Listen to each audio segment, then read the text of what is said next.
This is a picture of Harriet Tubman, and this is a photo of Rosa Parks. Both women lived in very different times, but what they did helped to change America. How did they do that? Let's find out. We'll begin the story of Harriet Tubman.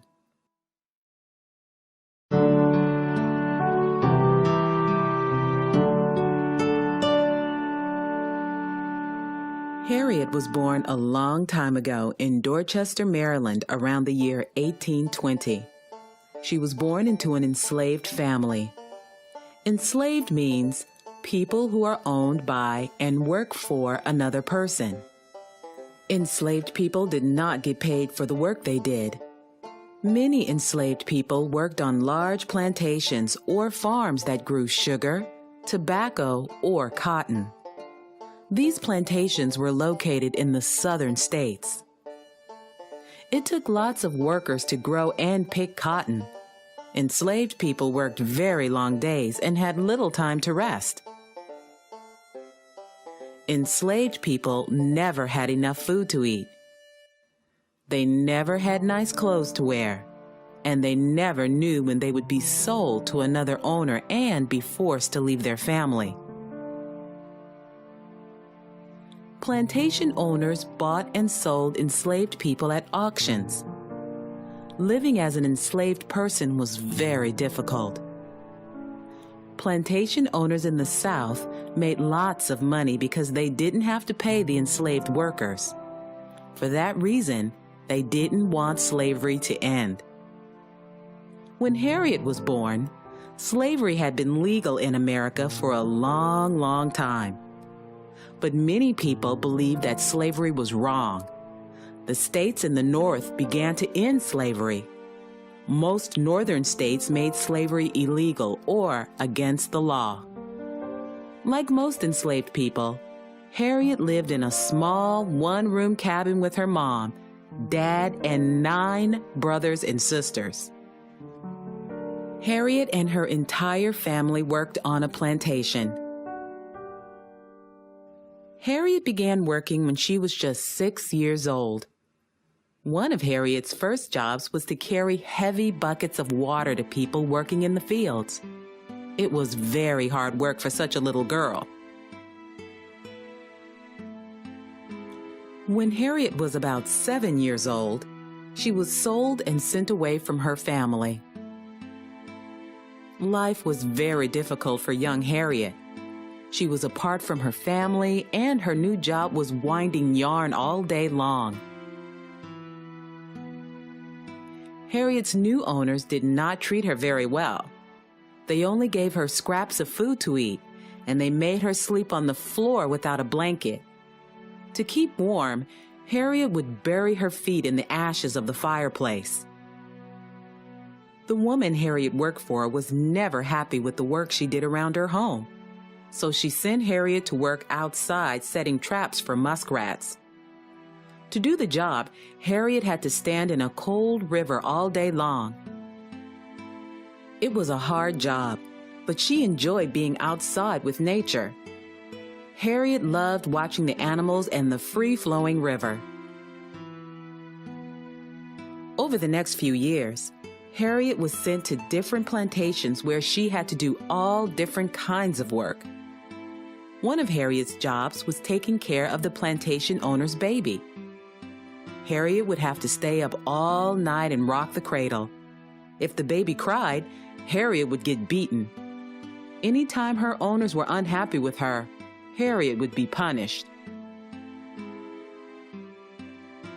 One day, Harriet decided to run away. She was tired of being punished.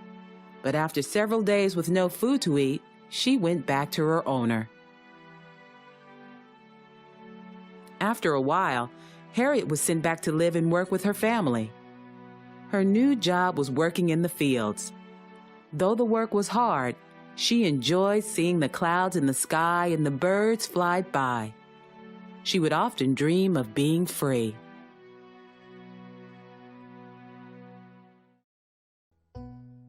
To be free, Harriet would have to run away or escape.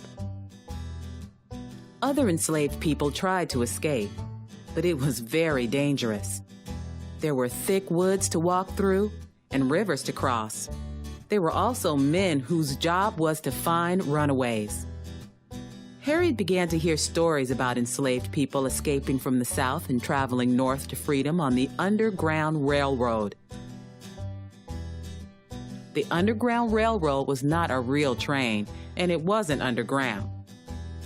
It was a system of secret trails and hiding places enslaved people followed in order to cross into the free states up north.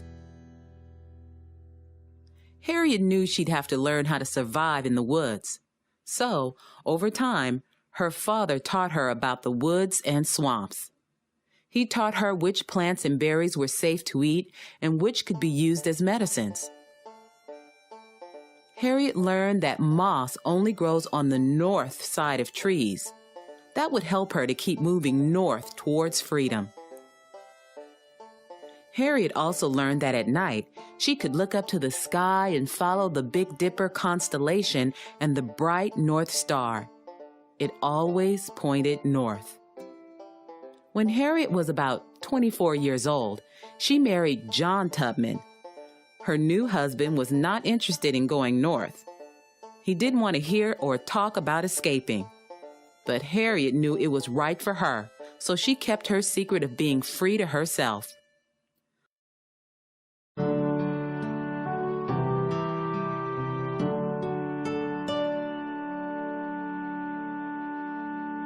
Many people wanted to end or abolish slavery. They were known as abolitionists. One day, while working in the fields, Harriet met an abolitionist woman.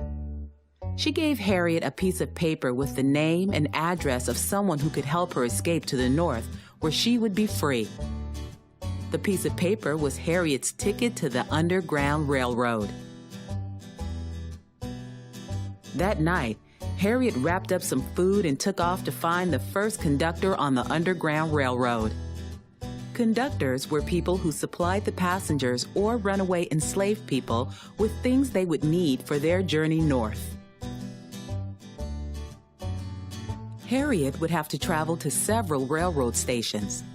Stations were a series of homes, barns, and churches where enslaved people could hide. People who ran the stations were called station masters.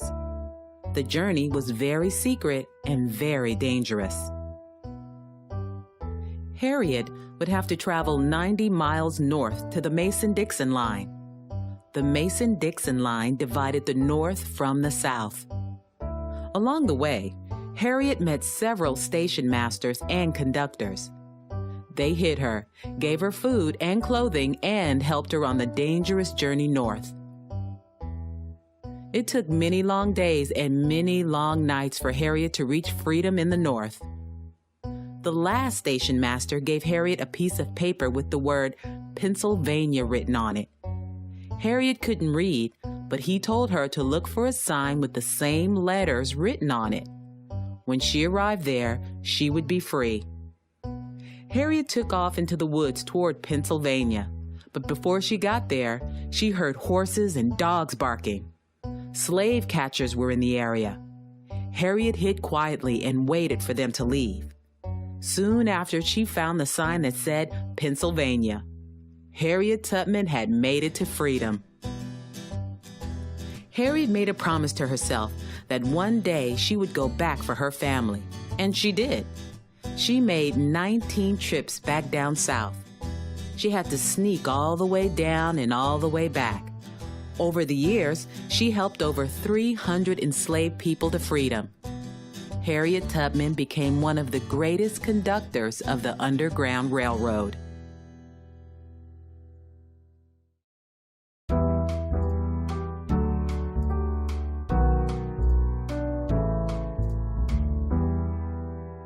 The North and the South continued to argue about slavery.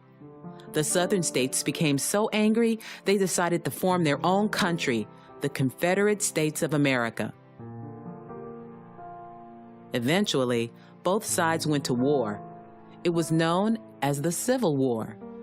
A civil war is a war among people who live in the same country.